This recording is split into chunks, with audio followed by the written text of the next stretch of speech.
This is BakaBites. I am Frankfurter, that is Magically Average, and today we are giving our way too early reviews of the Spring 2025 anime season. Now, you and I have gone through a good chunk of shows this season. I've definitely waded through a bit more of the slush, the slush, than you have, but at the same time, there are some shows that I did wade through that I'm like, you know what, I could see myself watching these shows if it was a slower season. But this season, ladies and gentlemen, is not slow whatsoever. So we're going to get straight into it. But before we do, real quick, because we are going to be giving ratings on this, we are going to go through our rubric. We made a rubric. 1 through 5 have been pretty much delegated as the same of just how awful is it, with 5 being completely average, 6 being fine, 7 being good, 8 being great, 9 being excellent, and 10 being the creme de la creme, perfect. Getting on with the show, since we've got a lot to talk about, I'm just going to sift through the shows that I'm absolutely, I watched episode 1, I'm not watching episode 2. And I'm not going to start with the worst one. I'm just going to start with one that I know is on your list, just to get it out of the way. We can talk about it. Oh, God. Please put them on, Takamine-san. I watched episode 1, and Jesus fucking Christ, my guy. What's the issue? What's wrong? Where do you want to begin on where the issue is? The fact is that this... Okay, so first and foremost, please put them on, Takamine-san. It's on Crunchyroll, and I did not realize that Crunchyroll aired newer shows, like some of the older shows, which is it's kind of a product of their time where it has nudity. Understandable. Yeah. Didn't realize that newer shows, they were just going to be like, here's some titties. I'm like, what the fuck? I was shocked, too. When I first saw that, I was like, and it wasn't just one time. It was the entire episode. Yeah. Which was just what the shit, dude? There's the other series that I don't know if you watched it. I had made mention that I had read the manga, and I was like, this is just depraved. It's the robot one. No, I have not watched the robot that. girl one. That one, I've heard, because I did not watch it. It's shocking to no one. I heard that in the first 10 seconds there's just straight up nudity, and I'm like, wow, nailed it. Way to lure in an audience right away. Yeah. The nudity was something that I was like, I did not expect this. I was like, I would have thought they would have blurred it, but okay, bold move. Yeah, I am not watching any more of this. I don't know about you. You said you were going to fully watch this show or give it at least 3 episodes. Oh, I'm still going to get it by 3 episodes. The weird thing is that concept-wise, it's just so bonkers that I want to know where it goes. I think I have the first 4 volumes, because I'm shockingly enough, the writing is good. Again, it is downright ridiculous. Basically, premises: girl can adjust time. She's not a time traveler. She can go back and adjust things that happen by taking off her underwear. And the only reason our main character knows about this is because he saw her breasticles in the open. The tatas. So that's the one way that they're able to get around the whole wouldn't everyone see her get naked if she just takes off her underwear? It's but it immediately starts to time travel, and the butterfly throws to the door, and then there's mystical, strings everywhere. Magical powers. You'll get it if you watch it. But yeah, Please don't. I'm gonna give it 3 episodes, just because I just want to know how crazy it gets. It's gonna be dropped. It's gonna likely be dropped after 3. But I'm I need to know. It a 3 episode try. Yeah, I need to know. I believe episode 2 is out as well. But yeah, I gave this for all intents and purposes, just kind of nudity aside, it is one of the better, more funny, I can't believe it's not hentai series out there. So I did give this a 6. I gave it a 6 as well. I gave it a 6 because it is one of the better funny, I can't believe it's not hentai, but just god damn it, dude. It just was so surprising and jarring. What's hilarious too is that recapping it in my brain, I'm honestly, if they would have just blurred all of the nudity, it wouldn't have been that bad. Because the main girl is like a well-written character in the fact that she's utterly chaotic by nature, and then you deal with your main MC guy who's just like this run-of-the-mill, doesn't really stick out to anyone, and he's now stuck with this like basically walking ball of chaos that can adjust things in the blink of an eye. Like, how the hell do you deal with that? Oh, I know how. You become her walking closet. That's how. Boy, oh boy. Just it's so wild. A lot to unpack there. But I did watch another series that is also in the I can't believe it's not hentai category. However, this one was actually edited. There is no uncensored version. No, there as is. Of right now. As of right now, there is none, but there is going to be. But that's the Yandere Dark Elf. I don't have the full title, but that's like that's all you need to know. It's on High Dive. How she chased me from another world or something. Yeah, essentially the same thing. It's basically kid gets isekai'd. You get the very end of his journey, like isekai journey, and then he's like back home. And then a month passes, and the Dark Elf, who's obsessed with him in the other world, teleports magically into his world, and he's just completely nude, and just everything is censored. But it's like, this is somebody call the police. This is just a boy. This is just a boy, and this is a full-grown Dark Elf. He's a child. He's a child. Yeah, I didn't even want to put a rating on this one. It's being skipped. It's a 12-minute form factor. If you really want to watch it, it's 12 minutes. You'll understand. It's not good. I was really living out the whole no, all our shows aren't just ecchi garbage. Yeah. Speaking of other shows that I am dropping, because again, I got to get through some of the shit that you did not watch. And I'm really sad to say this one, Guilty Gear. I'm dropping the Guilty Gear adaptation, not because it's bad. I did give it a 6. But this is, like, if you are not knowing, like, if you know nothing about the lore of Guilty Gear, you know just, like, the video games exist, you think the character designs are cool, don't start here. I started here, and holy lore dump. Within the first 5 minutes, it is just, like, here's a lot of backstory, like, here's, like, a lore of the world, which is, like, a little bit easy to follow, and then here's, like, 5 characters, here's what clans they belong to, remember everything, because I'm sure it'll come into play later, and then throughout the last 20 minutes or whatever it is of the episode, or 15 minutes of the episode, it's like, here's, like, 15 more characters where you need to remember their names and what clans they belong to, because you'll need to know the inner politics. And it's just like, no. I'm like, I love lore heavy things like this, but you can't just jump into this if you know nothing about the series. Like, in my opinion, this is not a friendly start to the series, which is really unfortunate, because like, Guilty Gear has always been something I want to get into. I suck at fighting games. So I'm like, shit, do I just need to watch a bunch of lore videos? I'm not doing homework. I'm not doing homework to watch an anime. But I will say, I will give it kudos. The animation's pretty damn fucking cool. Like, it goes in between being like 2D and like 2.5D, like, kind of like the video game is as well. Oh. Okay. It's really interesting. It's not full on 3D, but it's not full on 2D. It's really, really odd, and I really appreciated it and really liked it. But yeah, that's my thoughts on that.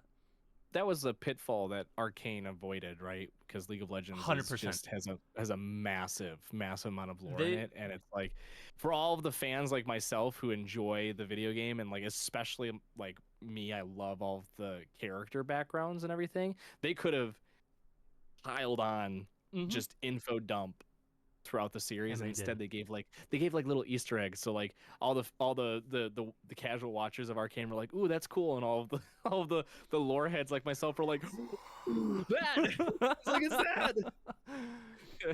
Yeah, no, so, that's a shame. That's a shame. It is, but like I really wasn't expecting anything less, honestly. Like I was hoping, but it is what it is. It's that weird balance, because I know, like, you know, obviously the biggest one video game animation cartoon, it's not an anime, sorry folks, that's out right now is Devil May Cry. And I do need to watch that. God, I want to watch that so bad. as someone has not played the games, I'm like, I don't really need to know much. I'm just gonna go into it as like this is like the equivalent of like a DC comic cartoon, right? Like a Batman or Superman cartoon. Like that's how I'm gonna view it. But I feel like there's a lot of people out there that are like, this is inconsistent with the video games, and I was like, oh my god, Okay, they're not gonna be one for one, people. Please, go back to playing DMC 2016 or whatever the fuck it was. Oh, what? But yeah, no, and I've got two more that are on my no list. I'll go with the one that was better, and I know it's gonna break your heart. So we can deep dive into this one. The only reason I am dropping this is purely for the fact that there's way too many shows to watch. I will one day if there's one day that like there's a slow season, I will pick this up 100% immediately. And that's Zatsutabi, That Journey. I really, really, really enjoyed the first episode. It's just not going to cut it this season. It's not. It's okay to be wrong. That's fine. I'm aware. But yeah, so my notes for it is kind of just like a premise and then just like an opinion. An up-and-coming manga winner is stuck in a rut, and so they decided to take a journey at it and to get out of their comfort zone and get inspiration. I said it's super wholesome and makes use of photorealism to show off of like real locations in Japan, which I really love when it's done correctly. And I feel like it's done very well here. But it's just one of those shows that it's like I'm not in the mood to watch this week to week once it's fully out, and it's like not necessarily when there's a slow season, because I feel like there will never be another slow season, despite last season being kind of a slow season. That I'll potentially pick this up in the future, but as of right now, this is just one that I gotta drop because there's way too much more. This is staying on my list because it's gonna be my like decompress, de-stress show. Because I gave the first episode a 7 out of 10. It's not anything fantastic, but that's what I gave it as well. Yeah, it's not bad by any means. My notes were just it's fun, purely fun. There's like nothing more to it. There's a lovable main character and a comedic twist to the series. It's time to take a tour around Japan. And I like the fact that they start off episode 1 with kind of setting the stage of like, hey, we're not going to do like they're going to go to Kyoto because they live in Tokyo, right? So it's like they're not going to go to Osaka or anything like that. They're going to go to like other areas of Japan that aren't captured really, or at least like, you know, if there is a series that takes place there, they don't, you know, put it up in big letters and be like, this series takes place in, right? So I appreciate that, but I do like how when they went through her first journey, there was like a little bit of history sprinkled in, but a lot of it was just her exploring and finding the struggles of trying to be an outdoorsy type, which I thought was awesome. Yeah, no, I agreed. I think that it is super wholesomely adorable, but I'm not able to make room for this one right now. There is another that's on my maybe that I'll get to before I get to my worst show of the season, other than Yandere Dark Elf. I guess I got 2 more maybes. One more episode that I'm giving is Once Upon a Witch's Death. My notes for this was a lot more intriguing than I anticipated. Very straightforward plot that I'm not sure if it will be like a cry of the week type of show or like a happy cry of the week type of show. Like, have fun. Because the main plot of it is basically this young witch who I think is either 17, just turned 17, has a year to live because she's cursed. And her mentor is like, yeah, you're cursed. I only decided to tell you now because I knew if I told you before, you wouldn't have done diddly fucking shit about it. So I'm giving you a year, basically.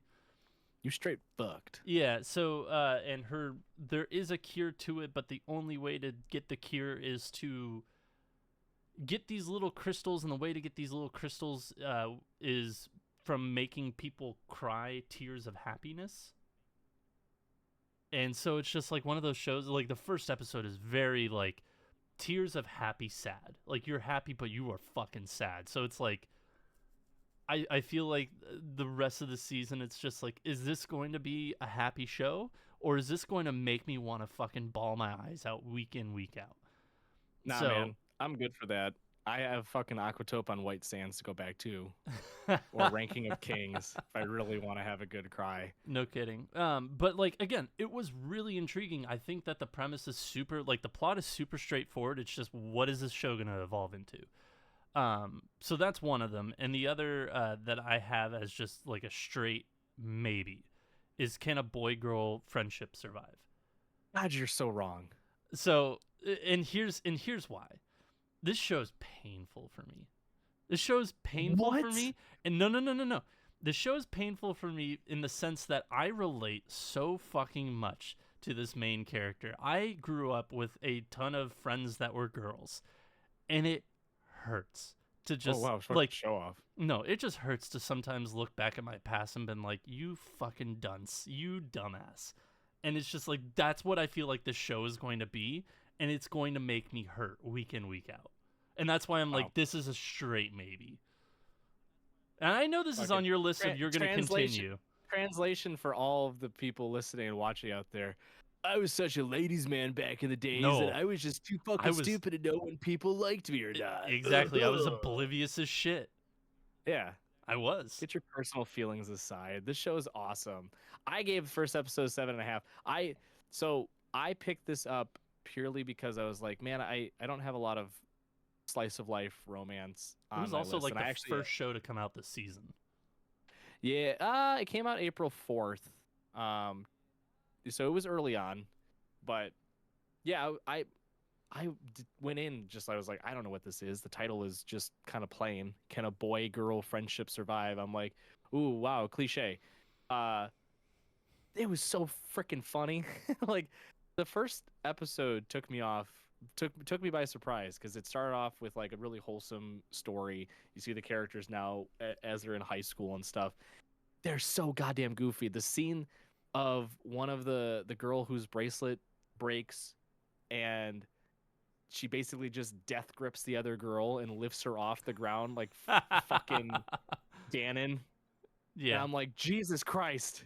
What did this show turn into? I loved it. This is a for sure continue for me. Again, because it wasn't even on my radar. I added it after the fact. There was like a handful of shows I added after the fact. This was on my 1-episode list. This was a nothing for you. You were like, you report back to me on this one. I was like, all right, we'll do.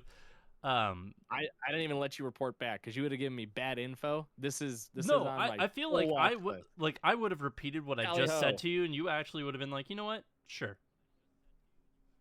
But I mean, yeah, I blew me away in terms of like no expectations to like, oh yeah, no, full watch, easy decision. Now, with me having one more show to talk about that I am absolutely dropping, it is the worst show other than Yandere Dark Elf of the season. Can you guess from the list that I sent you? Can you guess as to what show I am about to talk about?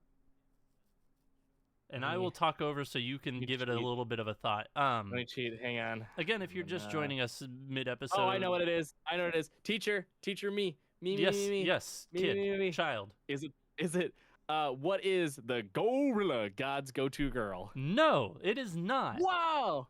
Is it Dinner Table Detective? It is Dinner Table Detective. That was my backup answer. I gave the Dinner Table Detective a 4 out of 10. This show was 4 out of 10. This show was bad. This show let me read. So bad. Collect your thoughts first, and then I'll let you explode. 4, fundamentally bad, but not unwatchable. Redeeming factors, but it's inhibited by major faults. Go ahead. The redeeming factor, I like detective shows. That's about it. The rest of this personal preference. The rest of the show is awful, dude. Like, here's my notes. Oh god, go ahead. And here's the thing. And I'm going to be completely transparent here. I did maybe have 2 drinks while watching this. So like my expectations or my level of like tolerance at that time probably higher. So it's probably worse if you're sober. But here are my notes. Why she walked that way? Within the first 20 seconds, you're introduced to the main character girl, and she is just like walking like a JoJo character, but even more stick in her ass. Just like it is gone. Runway model, but worse. Not even a runway model. Like at least a runway model has form. They have form. They know what they're doing. This girl's literally like, oh, Well, like it's just awful. It is awful. Why she walked that way? Well, The show was bad from beginning to end. The girl puts on glasses and a suit and becomes fucking the worst Sherlock Holmes you've ever seen. This is probably one of the worst detective shows I've ever seen. The scene of the crime, like when the crime scene finally opens, it's just wide ass open. Everybody at this party can see it. And it's not for the lack of like, oh, it just happened. The police aren't there or whatever. No, police present there. Like, they try to stop the detective girl. They're like, hey, you can't go in there. And she's like, no, I'm with the police. And then they're like, oh, ma'am, go on in.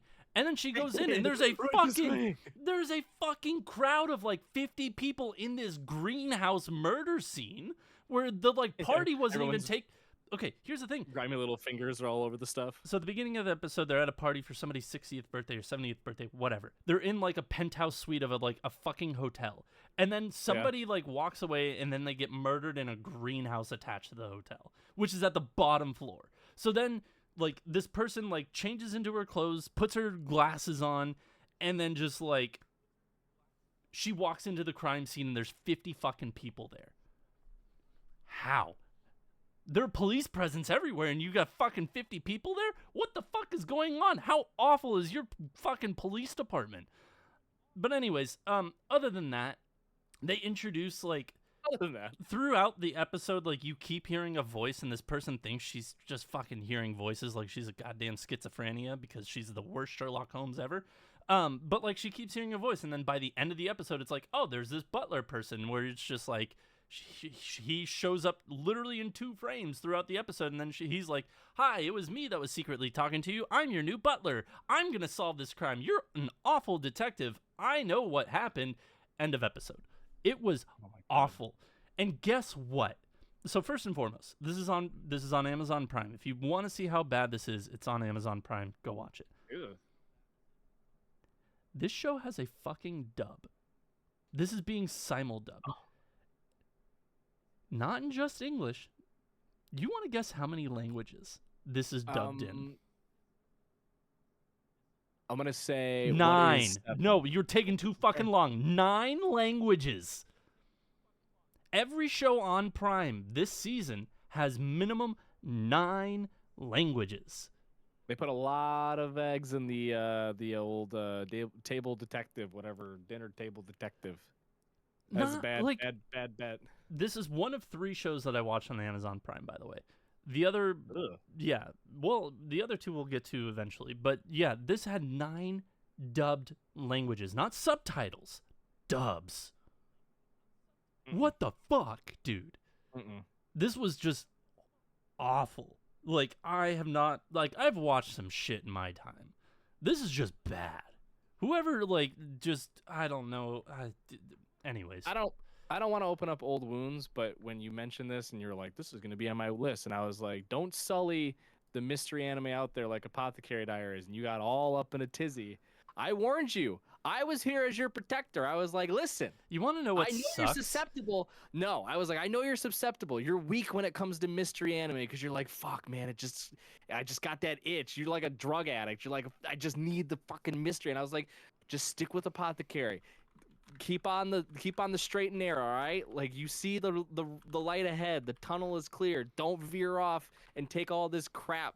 And you're like, but I tried to protect you, man. I was there for you. I was going to get to it later, but I'm just going to talk about it now.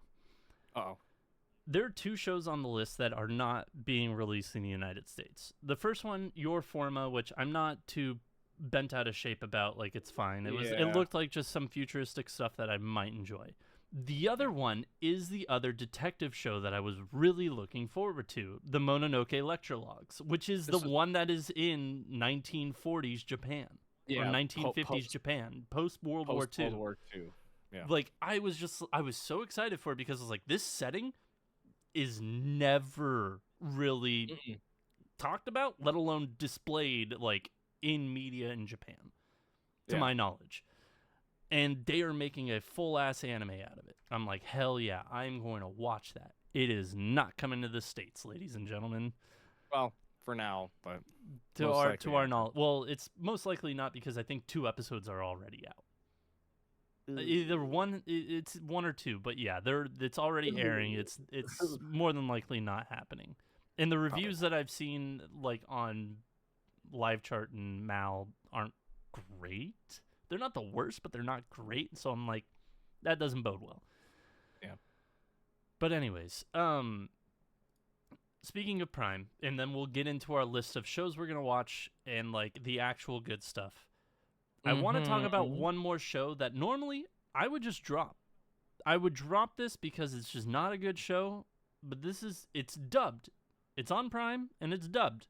And it's a very fun turn your brain off and watch. And that is From Old Country Bumpkin to Master Swordsman.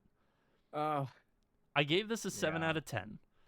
Because it's not good, it's not great, it's somewhere in between. It's a solid, just like, it's good, it's fine. It's like a 6.5, but bump it up to 7 because what have you.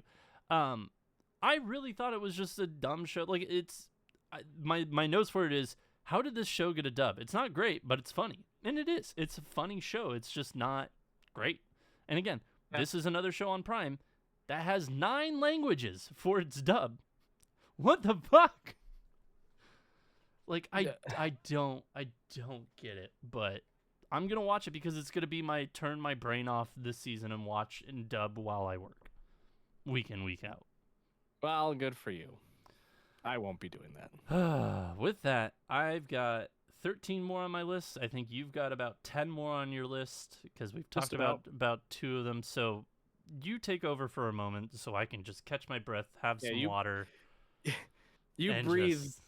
Calm down. Wipe yourself off. Dude, fucking sweating through the camera. I need to turn the fan on in this room a little bit higher because my back is just like fucking. It's getting there. I could smell you through the screen. Ooh, yeah. Well, so I don't want to go. Do you want to go into like the worst? So all of my I will preface this by saying go from the worst for you, and we can talk about it.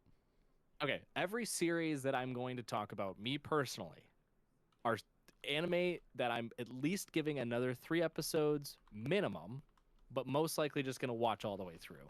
Because I let Frank sifts through all of the garbage. I get all of the precious stones at the end, i.e. the actual good quality anime. But these are probably the bottom 3. We already talked about one, which is Please Put Them on Takamine-san. Yeah, we don't need to go back to that. No, this is to spite people. This is my new AOT. This is the series that I will forever continue watching just to prove to everyone that it is utter garbage. And I won't stop. And I'll keep shouting from the rooftops that this show is not good. And that's I've been killing slimes for 300 years and maxed out my level. I'll watch it. I'm going to watch every goddamn season of this shit soup.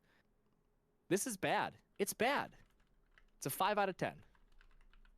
Because let me put it this way. You can watch it.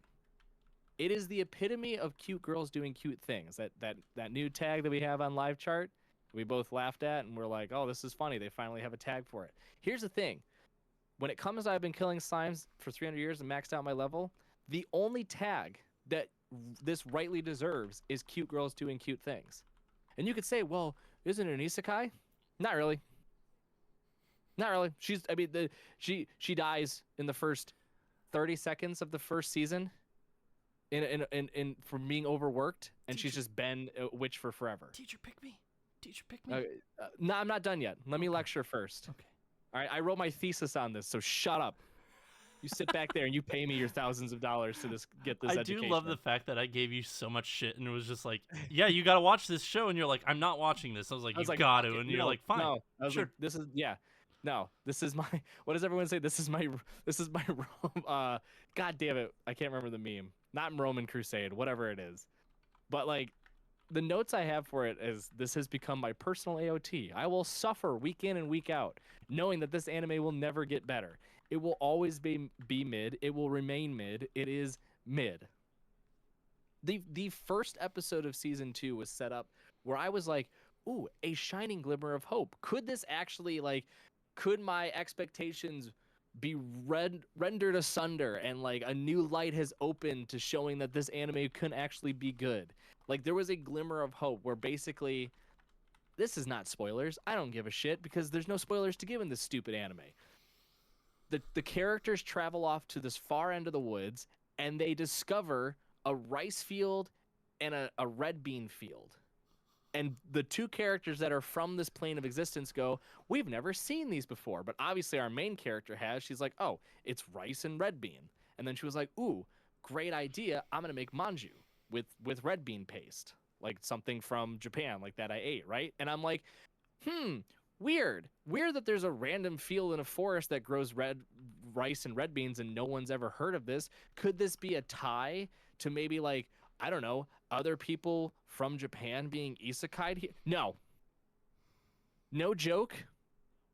15 minutes of the episode were dedicated to this group trying to make manju, failing, making it again, succeeding, selling it, and then at the end, I'm not kidding, telling the main character, all of her little family, every single character in her family, telling the main girl why they appreciate her. I'm not joking. And that's how the episode ended. Was anything accomplished? No. Did we progress any sort of semblance of a story? No. Was They there learned any a life lesson. Was there any redeeming point to this episode? You learned how to make manju. No, they didn't. They failed. No, I said you No, learned how to.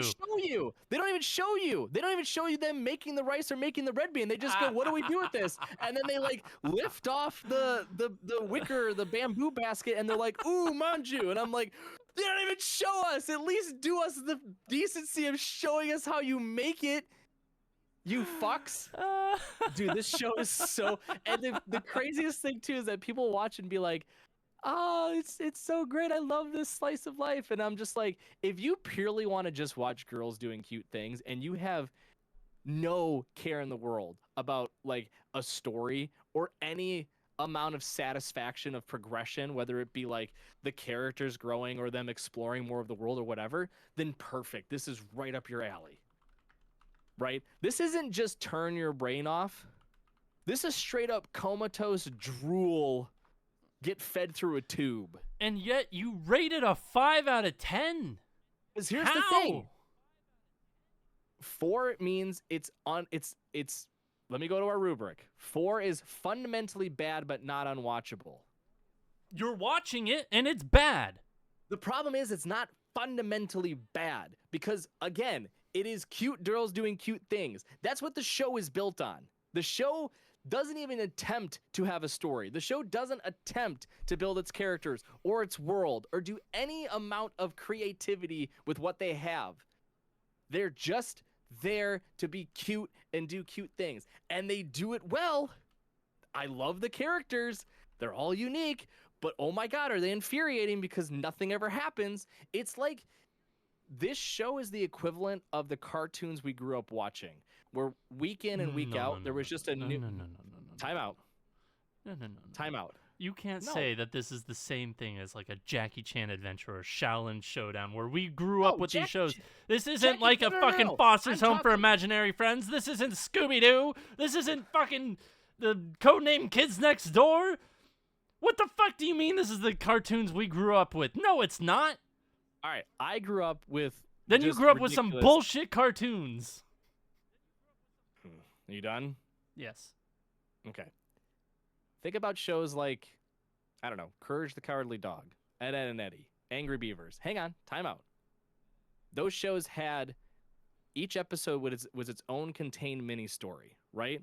There may have been some overarching like connection, but as a kid, you're watching week in and week out because like each episode's just a new story.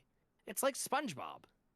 Each week is just a new story. Something new happens, and then next week, it's going to be something totally different. There's no connection. They might do some references. There might be like a point that they're like, oh, you remember this episode? Here, we're doing a little connecting piece, right? Like, here's a little callback. But there's no extending plot. There's no through line that connects every single episode together.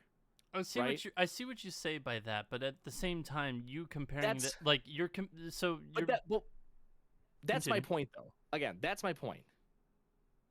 The 300 years is just each episode is a self-contained story of It's like a feel-good thing that happens where they accomplish one small task, and next week they're just gonna do the same thing. It's just gonna be something different. I Next week's understand. gonna be like oh, the one of the characters got lost delivering a package to someone. We got to go find her, right? And then it's gonna be a tale of like how they found a new person to join their family, right? And then the week after, it's just gonna be this new person's getting acclimated to the home. Let's learn about them. Ooh, we'll go visit their hometown. And then next week will be like, the shitter's clogged. We got to figure out like they won't connect. Like that'll be it, right? That's the end. Then there's like a new self-contained. That's why this show, it's not fundamentally bad, because if you're going in expecting each episode to just be its own story, it does it fine. Okay, I understand. But that's that. not what I want in an anime. And what we want in an anime is to talk about more anime, because we are 35 minutes into this episode and I've still got fucking 13 shows to talk about. Well, the rest of it'll be a lot easier. I know, it will be. Anyway, I had my bottom three just real quick, because the last one will be super fast. So I had Takamine. The third one was one I randomly added because I saw clips of it. It is funny. It's goofy. I love the animation. It reminds me of Nichijou in terms of like this weird kind of like color palette blocky animation style, especially with the characters. It's a ninja and an assassin under one roof. Oh god, you actually watched it. It's goofy. It's my happy-go-lucky turn brain off series. Didn't you watch the first episode of the one that happened last season, the ecchi one? That one, the neat, totally Yeah. different. Okay. This one, the other one paints itself as being somewhat serious because it's like all of these different yokais are like following, or like spirits are following this dude, and then the ninja has to save him. Excuse me. Okay. Yeah. This series is ninja abandons clan, stumbles upon assassin. Assassin realizes that the ninja has the power to, no joke, turn anything they want into leaves. And so when the assassin kills someone, the ninja can just go, leaves, and they turn into leaves. I've never seen an anime portray death in the most satirical way that this show does. Legit. I'm just imagining there's like a ravine and all these leaves are there, but like the fucking bodies just keep piling up. Yeah. And then one episode it's just like the assassin's gonna kill somebody, and then she's like, cool, transport, and then just another dead body appears and is like, what the fuck? No, sorry, not leaves, like LEAVES, right? Like the leaves off a tree. Correct. Yeah. I'm just imagining a ravine full of leaves, and that they just keep switching a leaf for a dead body, and one of these days the dead body's just going to be transported with another dead body. Yeah. Which would be hilarious. But anyways. It's so funny how they just view death in this like comedic manner. Like it's just an everyday thing, right? Mind you, the assassin is a high school girl. All right, and the ninja is likely around the same age, we'll say. Okay. There's a scene where the assassin has to kill someone and like does it with no remorse, and then the ninja's just like, yeah, I'll go turn him into leaves, and the assassin's like, I know you just commented about how like I do it with like just a level of apathy that's disturbing. You also turn people into leaves. And they just become a pile of leaves. And she's like, yeah, I guess you're right. Haha. And I'm like, whoa, this is such a horribly dark way of viewing life, but I love it. Yeah. It's really funny. It definitely like it caught me off guard. And I will say, there's one fight sequence that I'm like, if they keep this up, this will be pretty fun. It was really well done. There was like the only thing I can connect it to is the fight scene from Dungeon Meshi, and it's because it's very trigger like, where Marcel, no, not Marcel. God, who's the witch? Is it Marcel? The mage is Marcel. Yeah. Yeah. Okay. Where she's fighting the water sphere thing. I can't remember what it is. Yeah, the water, not sylph, but the water. Yeah. I know what you're talking about. You know how like their faces kind of get all like wibbly wobbly as they're running away from it and dodging it? Yeah. that's how this scene goes. Like this girl like flies in with these different like scythes basically on chains, and like she bounces around and her face like is like super fluid and is like really animated. I'm like, this is kind of gas. This is pretty cool. All right, I like this. This went from like a weird casual just like slice and leaves into like a pure action. I'm like, all right, I can get around with it. It's a 6.5 though, because it's not anything fantastic. It's a very turn your brain off. Stupid but fun. Yeah. So everything I have on my list going forward is a 7.5 or better, Same in my here. opinion. So I'm going to start with, and I know you probably have this a little bit higher than I do, but just purely I have it at a 7.5. Catch Me at the Ballpark. I have a couple of 7s. Okay. 7. I have Catcher at the Ballpark as a 7 as well. So for me, I've watched the first 2 episodes, so I've got a little bit more. I don't know. Yeah, I don't know if you watched the second episode or not, but like I've got a bit more knowing what's going you're a on. Cheater. Sure. Well, I enjoyed the first episode and I needed to know more, and they're like, anyways. Continuing on, I gave this a 7.5. My notes for the first episode: fun show that is half Don't Toy with Me, Don't Toy with Me, Nagatoro, and part slice of life ballpark drama.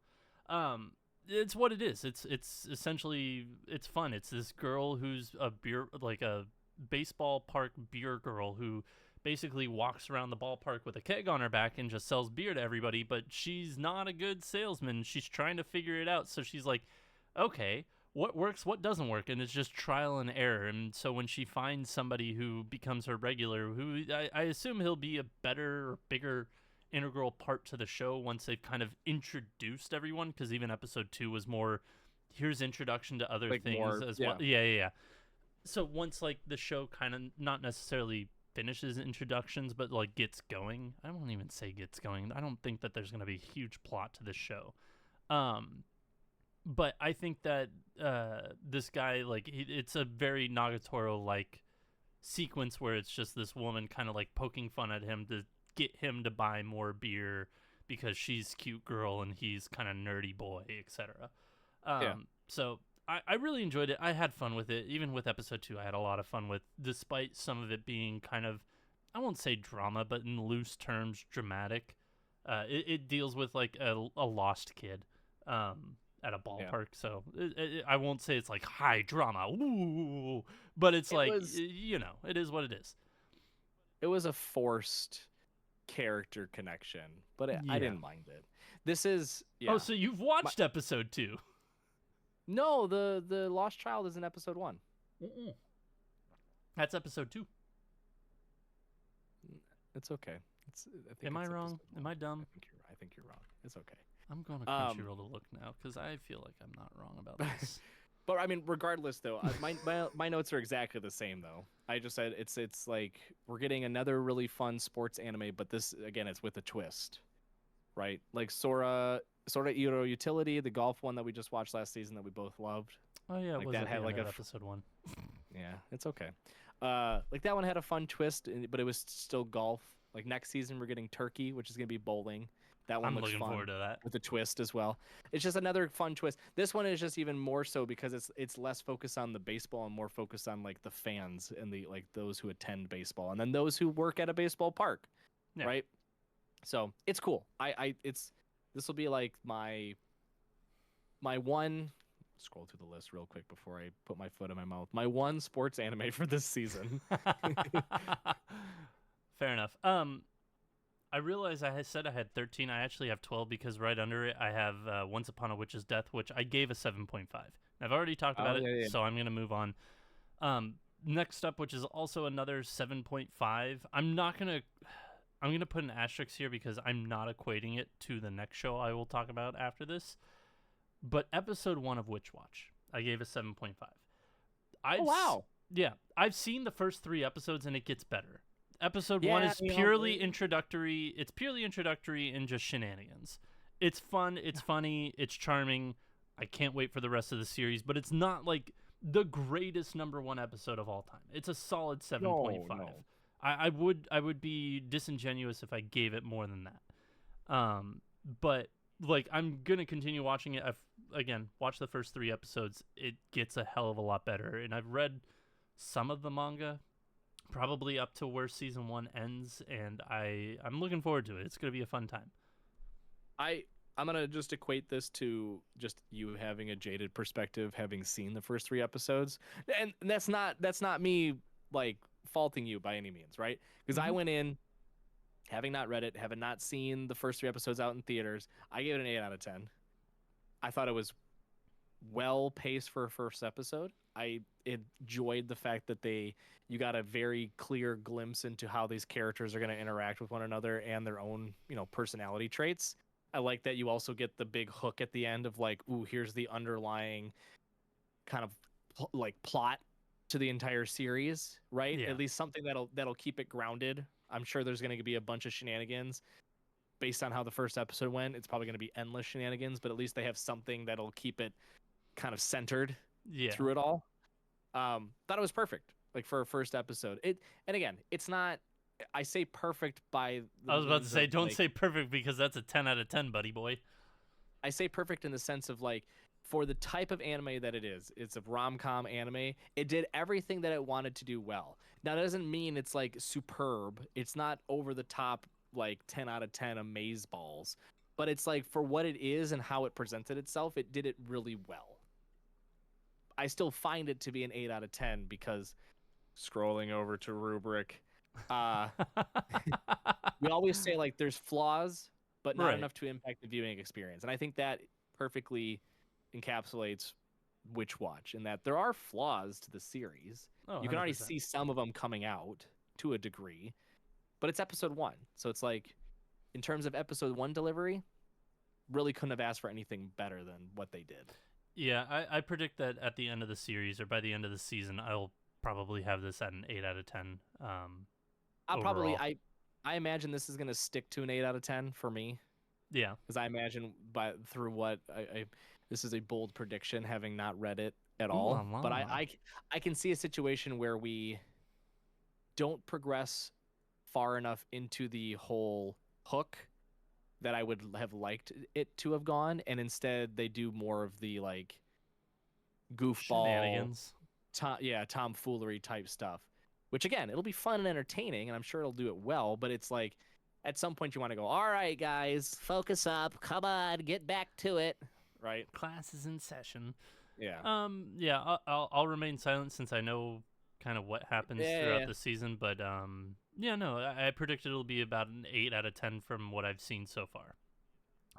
This is my last 7.5, and again, I am not equating that the Witch Watch in this show are equal by any means, and this is still on my 3-episode try list, but it's the Gorilla's God's go-to girl.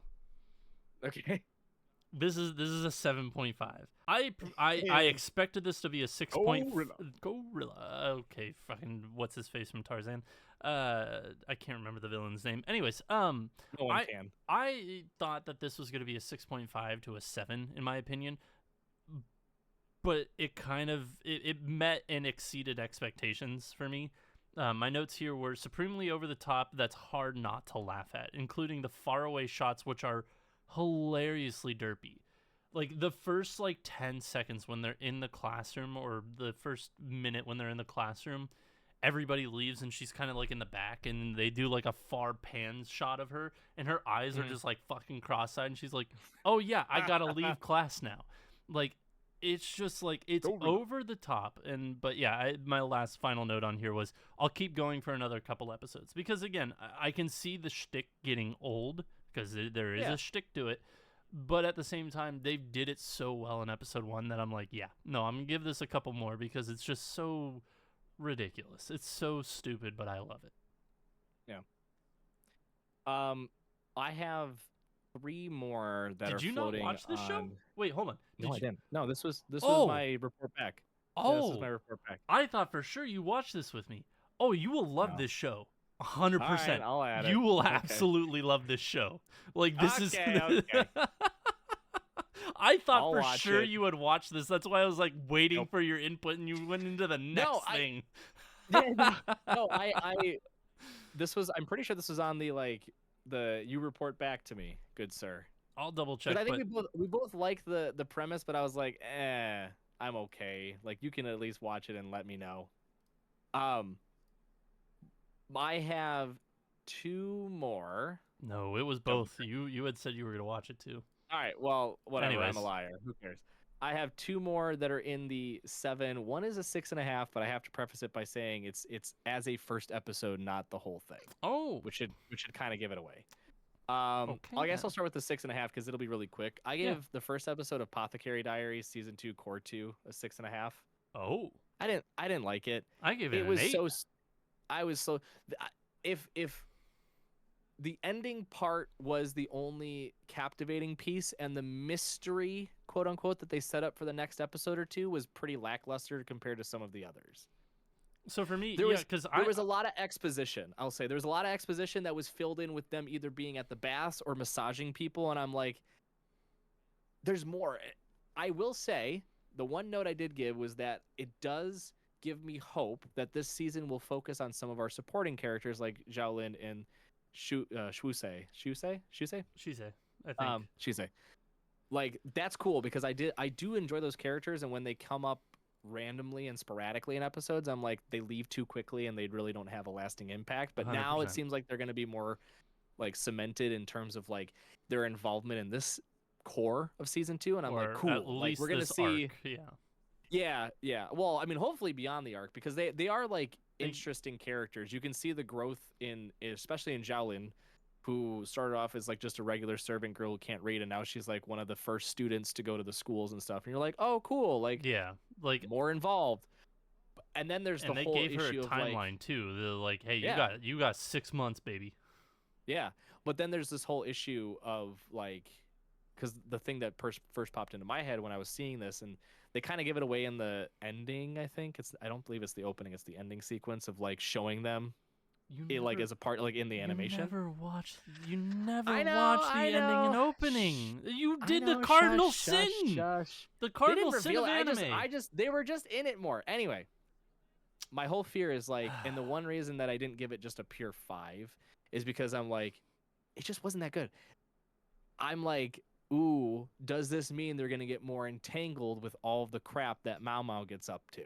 Okay. It's like that could be bad. But again, as I prefaced it right away, and people are gonna freak out. This is still a 9 out of 10. Show. Could be It's- 9.5, potentially how this season ends. But like it's still a 9 out of 10 show. This one singular episode, especially from the aftermath of core 1 of season 2, was just like it was a big exhale with nothing much at the end. Except just like ooh, there's a ghost. Spooky ghost. That's literally how it ends. That's how it ends. They go, there's a ghost. And then it ends. And you're just like, yeah. All right. So again, I'm on the opposite side. I gave this an 8 out of 10. My notes were despite being 30 plus episodes into the show, we got more useful information on the inner workings of the back palace. So I really like, for when you give me like a historical show, I want to be kind of drip fed these kind of details about how the inner workings of whatever's going on happens. I don't want all the exposition of, here's the timeline we're in, here's all the rules to this timeline, here's the rest of your show. I love the fact that we're 30 plus episodes into here and we're getting more information about how the back palace works. And then I just to finish off my notes, as well as some much appreciated information / character building for supporting characters.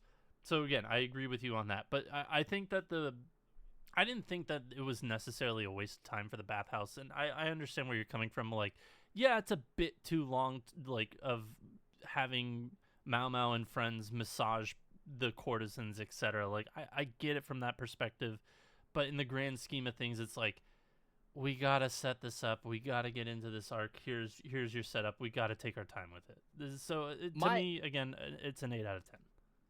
My issue, I'll just finish it off with this. My issue with it is that they had done that in the past, but with sequences that actually pushed the story forward as well. This seemed like they were putting a pause to allow time for the exposition in the background to take place, which again, no issue with it. I am in agreement that like this is necessary to set the stage for what's to come and to like give more color to like how the inner workings of both the inner and outer palace operate. Like understandable. But like thinking back to those times where Mao Mao would be like walking around and like trying to investigate and like uncovering things while also doing that, it seems stupid that in this situation they're just sitting in a bath or massaging girls' legs with a piece of wire or like pulling hair with a piece of wire, right? Like it's I get I get the necessity to do it in this fashion. It just was not what I was expecting as the first episode of Core 2.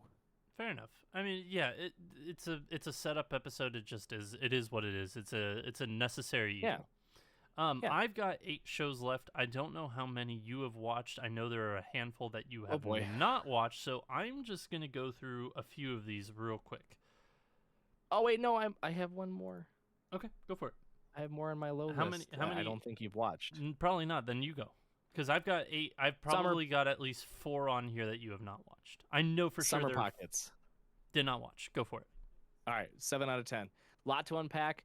It's very weird. MC reminds me of the MC from Love, Chunabuyo, and Other Delusions, which is kind of funny. He's got this like edgy side to him, and it's goofy, but I like it. My left hand. Ah! Not like that degree, but he's like, there's a darkness in my heart. And then this old lady's just like, what? And he's like, oh, sorry, did I say that out loud? And she's like, you have a fart? It's stuff like that. It just makes me laugh. But there's like a weird mystery behind it. Okay. I can't tell if this is going to be like a more childish version of like a bunny does not dream, Rascal does not dream of Bunny Girl Senpai sort of thing, where it's like this like puberty type, like inner exploration sort of anime. It's really, it hides the ball for the first episode to where it's just like anything could happen. So I liked it. My last thoughts on it were that it could be an innocent slice of life or a dark drama. Who knows? But there's certainly more to come. So it'll be on my continuation. And then the last one, because I'm pretty sure you haven't watched either, it's at a 7.5 for me, is Kowloon Generic Romance. No, I said generic romance, generic not happening. Yeah, no, I didn't watch it, so go for it. Definitely got him there. Fucking got him, baby. Notes, 7.5. Notes are, it's a strange, unconventional approach to a first episode, but it did leave me wanting a lot more. It gives 90s style romance anime with a sci-fi twist, and it's played out fairly well for the first episode. There was one scene that was very disturbing to me, but I understand why it was necessary. It just left a bad taste in my mouth. And I'm not going to reveal it because it does actually matter to the first episode. It's really weird. There's like they call it generic Terra or generic Terra. Basically, it's a science project to build a second Earth, but they're in like this slum neighborhood, and it's floating above them, and it's just weird. There's a whole bunch of mystery sci-fi, like could be extra planner time manipulation. Who knows? Like there's something weird going on, and they do a really good job of setting that up. And I like the aesthetic style. It does give a very like 90s city pop type aesthetic to it. So it'll be on my continuation. I'm skeptical though of how well it's going to continue. So I'm going to put it on my full watch, but it is going to be the first one to be dropped if it starts to like kind of lose control and the wheels pop off. That's fair. So real quick, shows I have not watched, because as you said, there's 2 shows still coming. I don't actually know if we talked about it on the podcast or not. There's 2 shows that you and I have not watched because they come out tomorrow. Episode 1's come out tomorrow. We're recording this on Friday, 4/11. So Mono is a show we have not watched, and Food for the Soul is the other show that we have not watched. A show that is out that I've yet to watch so far is How to Become Ordinary Season 2. When you were like, oh, I don't know if this is going to become unnerving or if it's going to be a really nice slice of life. That show's right up there where it's like, I'm still waiting for the other shoe to drop. But that is still something that I need to watch. I will get to it. I'm sorry, did not have time. shows that I have watched that you have not. There are 4. And one of them is like on the brink of becoming my number 3 show of like episode ones. Wow. It's yeah. So aside from that, we're gonna start with an 8 out of 10 Gundam G Quicks, which G Cooks G Cucks. Yeah. I think not Cucks, but God damn it. I hope it's not Cucks. Please don't. It's so weird because so first and foremost, this is on Amazon Prime. It is another show that has a fuck ton of dubs. It's getting a simul-dubbed. It has 11 languages rather than 9. I watched the movie in theaters, which I thought was going to be a prequel to the show. That is false. The show starts a third way through the movie. So you literally have a third of the movie, which is like main timeline Gundam, and then it like splits off at the very end of that timeline and then becomes G Quacks. We're gonna call it Quacks. Okay. We're gonna G Quacks. Which like the second 2/3 of the movie is G Quacks. This starts at the first third of it. So like it starts a third of the way through the movie. So it's like, okay, I've watched it, but I have not watched it dubbed. The dub is great. So my notes for it is really odd in the sense that it starts a third of the way through the movie, which leaves out a lot of pretext to what the show is setting up. Nonetheless, the show is gorgeous and fun. I'm looking forward to the more episodes. The dub is actually very, very good. To me, it's either a dub is very good because like there's no real like good and bad. It's either everybody is on the train, they're rolling, they're rowing the boat, whatever you want to say. It's good, or it's just like, hey, there's a few people in this show that are just really bad with the dub, and it brings the entire experience down. So it's either good or bad. There's really no in between. This is good. I really enjoyed the dub. So to me, it's an 8 out of 10. I think still without that first third, because like it's a lot of pretext for later in the season. I feel like you can still hop into this without watching the movie and just be like, yeah, I'm on the same page. This sets up the world really well. I'm in. I think that the character design in this is fantastic. I'm really excited for this show, man. It's so good. It's so much fun. You don't really need, like, if you know a lot about Gundam, you'll still appreciate it for what'll probably happen later in the show, because of that first third of the movie. But like, if you know nothing about Gundam, you can still hop into this and just enjoy the ride. So that's what I got to say about that. Next up is a show I watched right before we started this episode, Windbreaker Season 2. Literally picks up right where Season 1 leaves off, and it is a fucking ballroom blitz, baby. Ballroom blitz. Anyways, all right, hurry up. It's a ballroom blitz of a giant fight. I'm hoping this doesn't have the same effect Tokyo Revengers Season 2 or Season 1 Core 2. It. I know, I really have. I really hope it doesn't have the same effect that Tokyo Revengers did, because Windbreakers came out of nowhere for me last year, and I really enjoyed it, and I enjoyed this first episode too, and I'm looking forward to more of it. 8 out of 10. Gundam was also an 8 out of 10. The one that I'll talk about before I go into the one that, no, I'm not going to go into that one. I'll just talk about 3 and 4 at the same time. Next up, Fire Force, another 8 out of 10. Yep. In this one, I have if I were to give it like a point something, it would be a 7 point, probably 7.5. Okay. Just for the fact that it's like they wasted no time getting back into what was going on at the end of Season 2. There's a minor recap which helped remember like some of the characters and some of the like what happened in Season 2, but it didn't really go over what happened at the end of Season 2. It just kind of expected you to be like the massive fan and remember what's going on at the end of Season 2. Oh. Which it ended airing in December of 2020, so fuck if I remember. Like, and granted, I watched it last year, and it's like still fuck if I remember what happened at the end of Season 2 of Fire Force. But like, as an episode 1, aside from just kind of doing like a recap for, if you haven't watched in a long time, it was a great season opener. Like it did a lot for the story. It gave pretext to what the season's going to be, and I believe this is the last season, and it's split up into 3 parts. So like, it started fantastic. I'm looking forward to seeing where it goes. It's a solid 8 out of 10.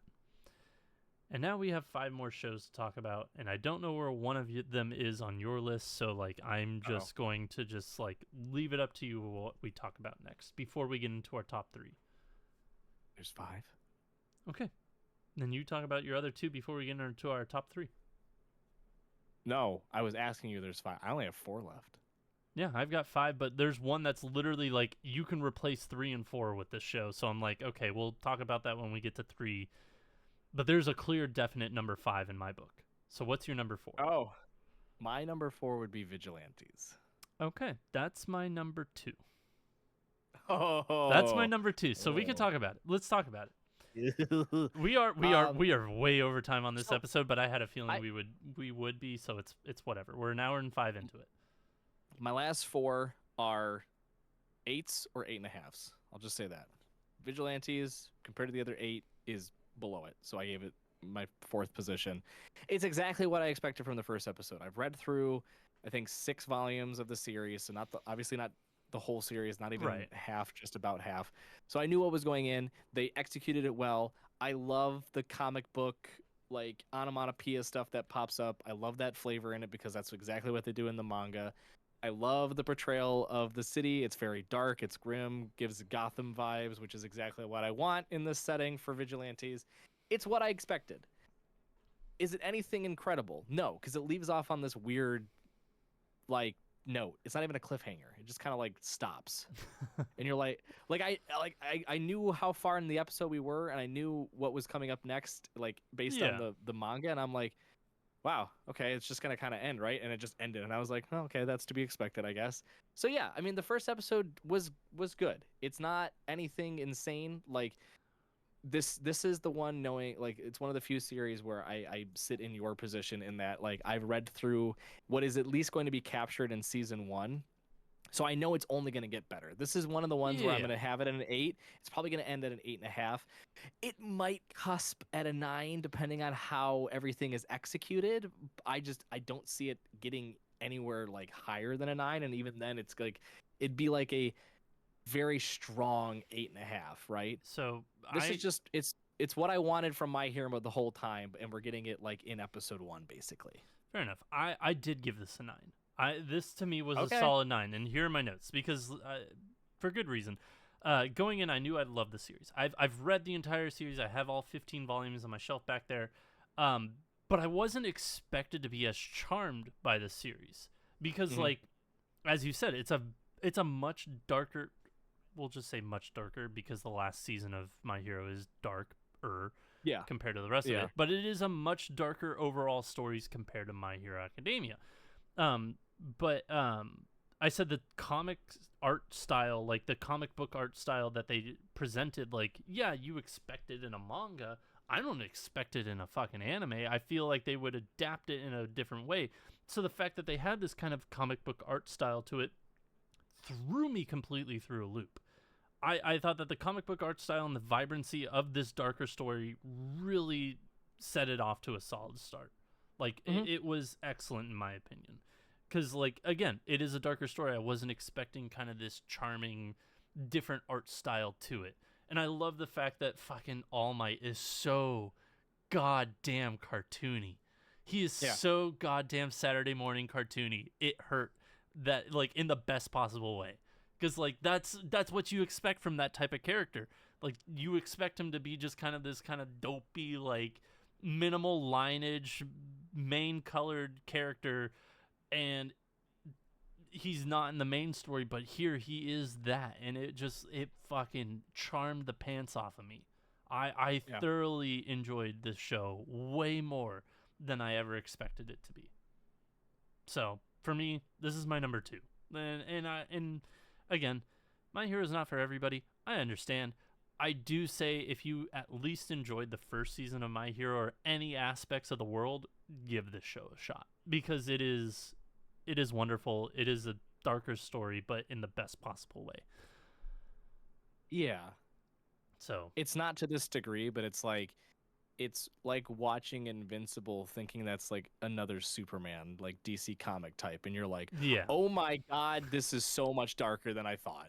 it's not to that degree, but it's like if you have this expectations of like My Hero is just for little baby kids. Ugh. Vigilantes is like we smoke cocaine here, boy, It's and like it's if just like whoa. what was the Will Smith superhero movie? Was it Wilcox? That was that the movie he did? No, I know which one you're talking about. It's like I that see if it were him. good. It's not expected to Yeah, be yeah. just like it's not your typical average superhero type comic. No, So it's vigilantes. Yeah, it's like yeah. everything that's done outside of the realm of the hero association. So, yeah, I'm looking at my rankings and I'm like, man, was I Okay. like really jaded this season? Because highest I gave something was 8.5. So, Oh, I gave. um, So we'll get to that, but because you took my number 2, I'm just gonna go with my number 5 because it's somewhere in your top 3, and you've already. It is what it is. My number 5 is To Be Hero X, and I don't know where you put this in your rankings. You put that at your number 2. Okay. yeah, I started watching this was on my to watch list. This is one of those shows that all the influencers, if you like this show, wow, look at how Yeah. great this looks. Like we've already Oh. fucking bashed the influencer shout outs to this in the preview, so it is what it is. You can go back and watch that.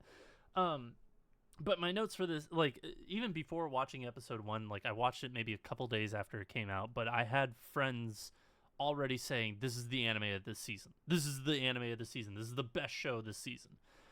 And I'm like, okay, like I'll go into this with an open mind because like I expected it to be good but not that great. So my notes were this show starts by putting the pedal to all the way down and it doesn't let up until the credits have rolled. I wouldn't say that it was excellent as it throws information at you at a breakneck pace, but once your brain finally does like catch up and comprehends what's all going on, it's a solid show to an original, or it's like a solid start to an original series. I think that it does have a bit of a pacing issue where it throws fucking information at you out the wazoo for the first 10 minutes. It beats you over the goddamn brain with it. And then it gives you 5 minutes of not necessarily like a lull, but it gives you 5 minutes of like, I know what's about to happen. Let my brain catch up. And once it catches up by the end of that 5 minutes, you're like, oh, it all clicks now. And then you get the ending 10 minutes to the episode and you're like wowed by it. I think that like what it does artistically with its animation is absolutely fantastic. But because it just beats you over the goddamn head without giving you a break, like it really needs to just like, unless their story is going to be this breakneck pace the entire way through, fucking just drag this out a little bit for me, bro. Like drag it out just a little bit just so I can catch up. It was like I felt like I was doing the hurdles watching this show. Yeah. It was just so fucking fast. But like other than that, I absolutely thought this was a great episode. Yeah, I gave it an 8.5 out of 10 because I was kind of in the same boat as you in that like outside of the trailers, I had no expectations because all I kept hearing from people was like, best new series. Ah! And I'm just like, pretty. calm down, breathe. Yeah, I look at the speed at which, because you're right, it went at light speed from second minute marker 0.01, and you're just like, all right, strap in, I guess. My hope is that moving forward, it'll be at a more calm, methodical pace, because I don't think they could feasibly do it at that level episode to episode without just like it just being a constant dump of information and flashing pictures, and then you just lose people because there's no way I'm gonna be able to pay attention and follow along if you're just throwing me around at 120 miles an hour with just no break. Like a Like, goddamn ragdoll. Can't do that. Yeah, like Crash Test Dummy just smattering into walls, but we're just like the pedal's still going and the engine's still running. Here we go. Yeah, I mean all my notes were the same as yours. I will say the setup was very well done, albeit again it was fast. Yeah, I could have seen it done in 2 episodes. They did it in 1. The animation, like the different animation styles that they showcased in the first episode alone, I was like, I think I read it. It was okay. 4 different animation styles that they Yeah. executed. Yep. obviously the main one is CG. Everyone was saying like, oh, it's just like Arcane. Uh, News to everyone who doesn't know, this is Chinese done. Yep. Bilibili, I believe, which is a Chinese company. So like you'll notice it in the mouth cap that like obviously it's not capped in Japanese or English. It's if you want to watch it, because it is getting a simuldub in Japanese, English, Dutch, Spanish, French, Portuguese, and Japanese. Or no, wait, no, that's Chinese. Sorry. And yeah, but probably Mandarin most likely. Yeah. Yeah. So, yeah, I'm excited for what's to come. This I will say, I will put this out there. It is my number 2. It's at 8.5 for its first episode. This is the one series that I can see dropping to a 7.5 though. Because of the exact issues that I pointed out, which is it can't keep up this pace, and if it does, it's gonna lose me. Yeah. Because you can't do it at that speed. You feasibly can't. No, you can't. And if you attempt to, we are not the generation this is aimed at. No, you're gonna ruin it for like what people would imagine being like a very traditional style anime. Like it can't go that fast. Arcane probably took 3 episodes to get as much stuff done as To Be a Hero X, and Arcane's episodes were 40 minutes long. Yeah, you're not so wrong. Like it took me in that, like, after the first 10 minutes, like that 5-minute period, to just realize, oh, they're superheroes based on trust levels. Like if they trust them, they get superpowers. I'm like, oh, this makes sense now. I'm like, what do you mean? Kind of clicked. Like, it all fucking like light bulb moment, because like it just fucking zoomed. Yeah. It took me a second to process it all too, so don't worry, you're not in the same. My brain can't do that episode to episode where it's just like, all right, now I have to spend the next 30 minutes to an hour to process exactly what I just watched and like actually digest it. Yeah, no, I not agree. Gonna happen. So, question for you, not the viewers. Is your number 1 the same as my number 1? I don't know. Is it on High Dive? It is.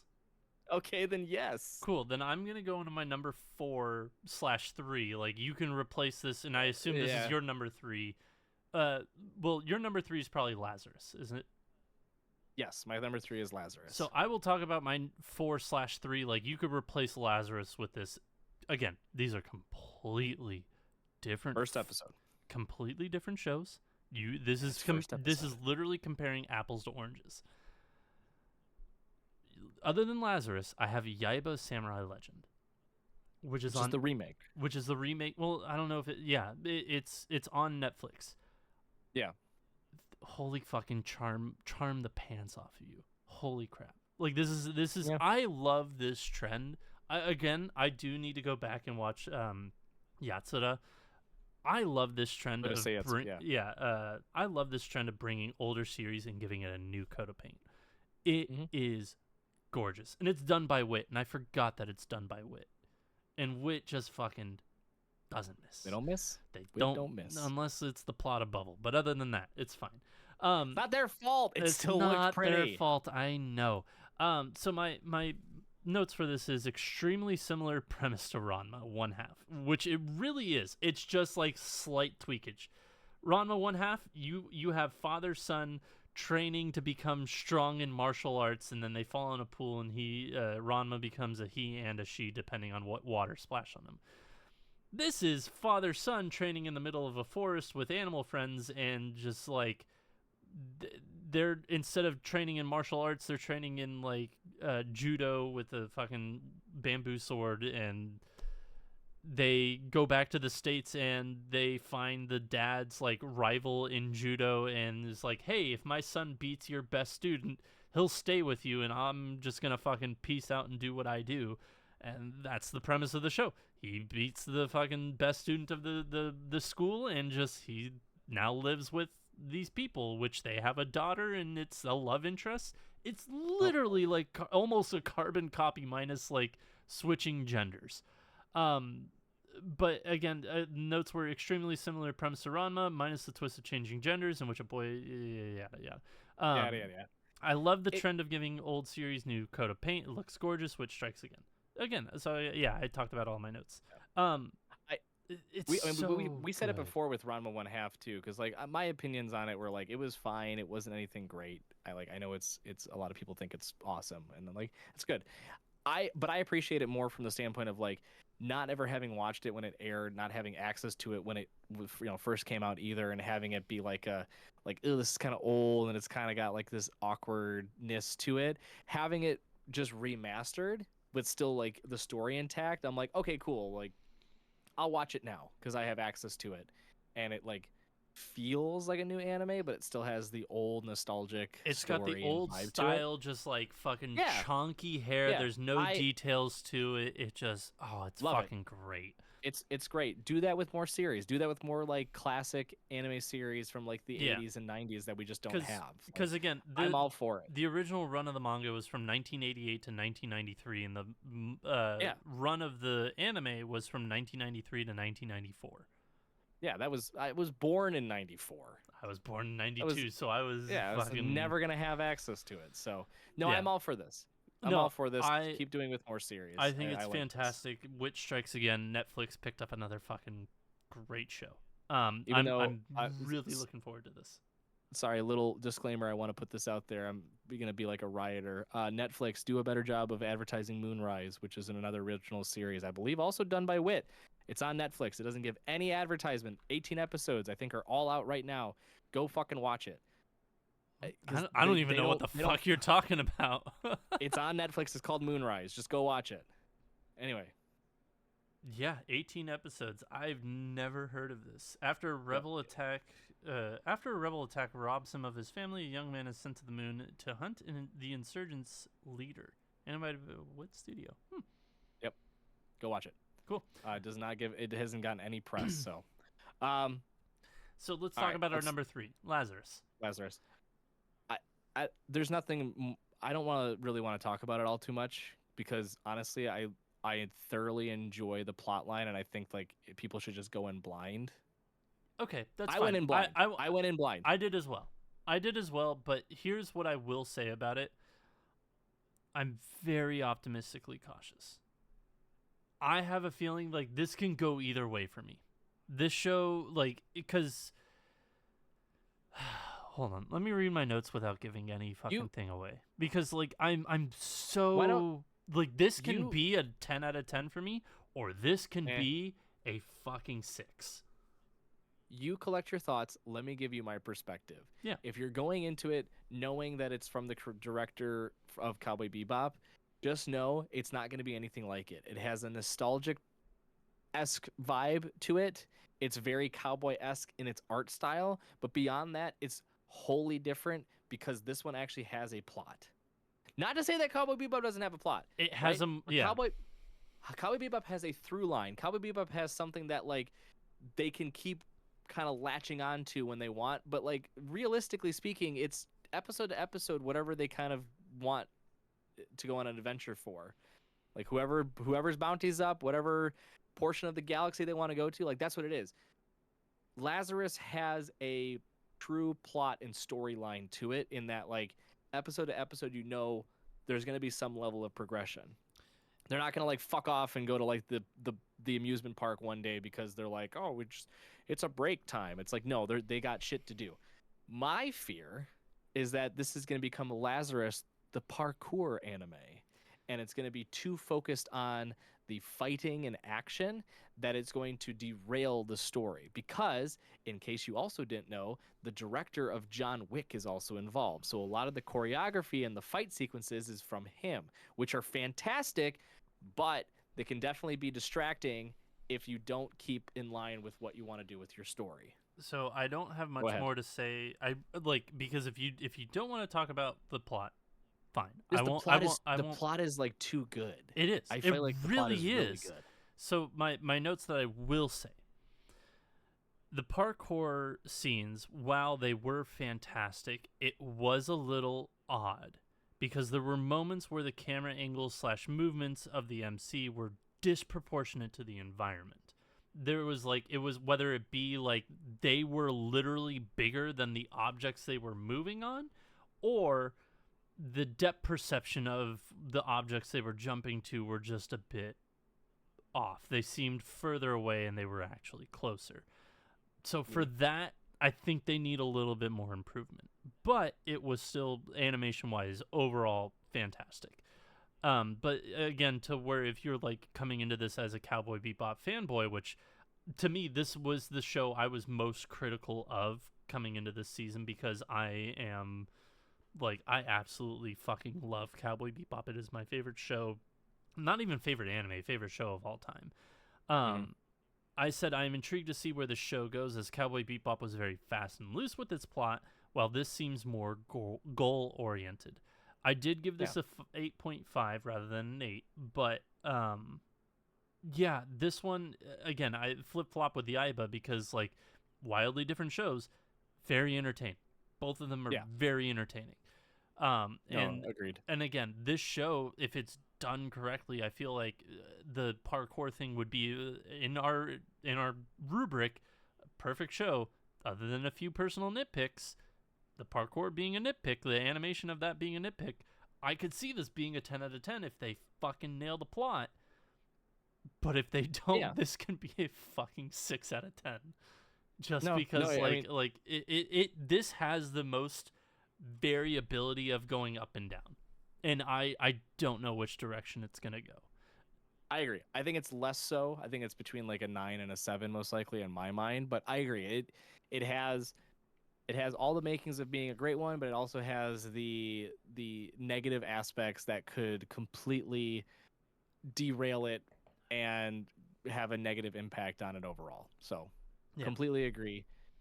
And I'm but now we can move to our number 1. We can move to our joint number 1.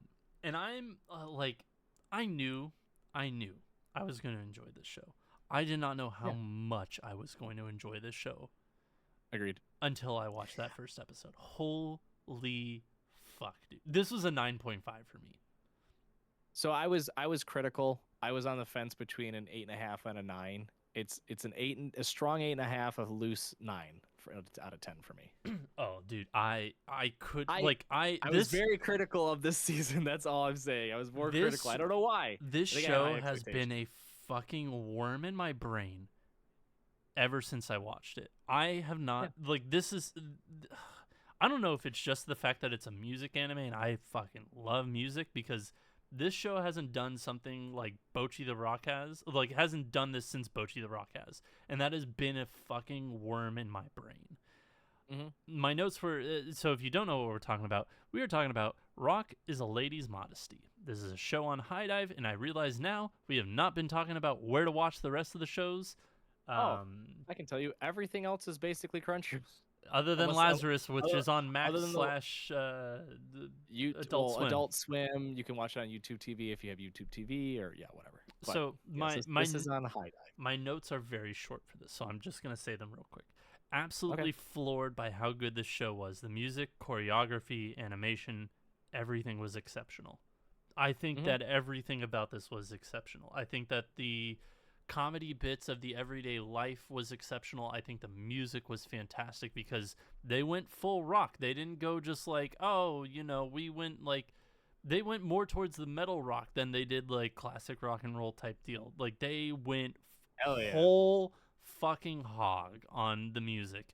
And when I say like the choreography was great, I mean, like, I'm not a guitarist, so I don't know how well done the chords were for the fingering on chords.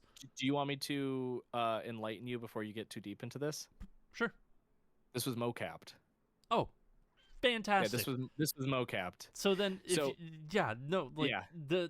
absolute detail of the fucking mocap for the guitar was insane, and then also the drumming, fucking insane. And one of the things that one of the reasons why I did give it a 9.5, like, I know a lot of people have a shit ton of problems with CG anime, and like the mocap portion gonna be CG. However, their CG animation is better than some movies. Like, I watched Blue Giant multiple times in theaters, and the CG for that show is horrendous. That movie is a solid 9 out of 10. That movie is phenomenal. And this fucking CG animation for this type of music, insane. Absolutely insane. I am so excited to watch more of this show. I thought this was a Friday show, so I didn't watch the episode yesterday, knowing that it's a Thursday show makes me even happier because I have something to look forward to before the weekend.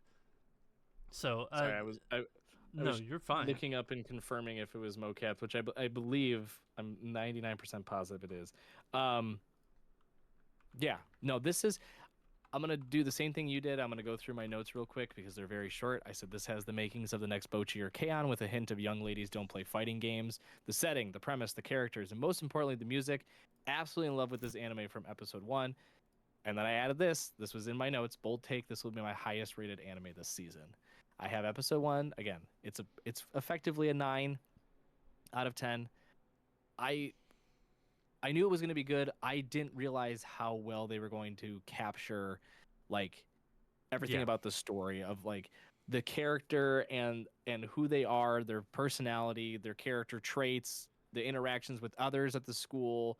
You see the makings of, like, all these different directions they can go, right? You're like, okay, they can make a band, or they can, like, be competitive and be at each other's throats and make competing bands, and then they can like try to hide out and do, like, underground tours, or, like, what if their classmates find out, or, like, what if they, like, go in disguise and, like, their disguise band. Like, there's all these different directions it can go, and I love when an anime makes me do that, because it shows, one, I'm really invested in it, and two, I can never be mad at where they head off because everything excites me to this point. They've no pun intended, they've set the stage for effectively any direction they go to be perfect. The only thing they could fuck up is if they just go, joke, we're not doing music anymore. It's going to turn into they're going to be battling dueling pianos, the anime, and it's like, okay, not as fun now. Like, obviously that's not going to happen. So I'm like, no, this is going to be incredible through and through. Yeah, no, I like, to give any more away of the personalities of these two characters that we meet, it would just be a disservice to anybody who hasn't watched the show yet. I think that this, at the end of the season, is going to be at lowest an 8.5. I think at highest it could be another 10. Like, I truly, in my heart of hearts, if they continue this pace with because, like, again, I've seen the poster for this, like, they're going to introduce more characters. I think that if they keep this pace up and they keep the character quality as high as they have, I think that this could be as high as a 10. Like, honestly, this show is incredible.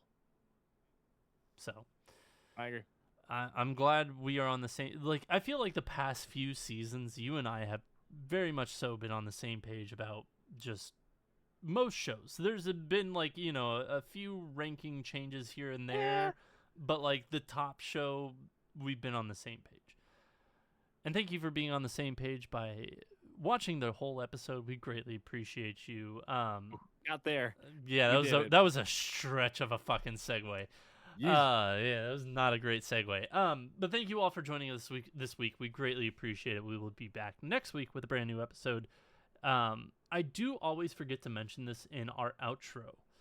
We do record these episodes live on twitch.tv at Bakacopodcast. So if you want to watch these live every Monday night around 7:30-ish Central Time, 8:30 Eastern, we are live recording these. We just so happen to be recording this on a Friday because Mr. Mans here is going to be out of town for a full week. So we decided, let's get this out of the way. We'll record now. You enjoy your week off. I will hold down the fort for the channel for the next week. So with that, we are always on short form content. So if you want more of us, find us at Bakacopodcast on your favorite short form content platform of choice.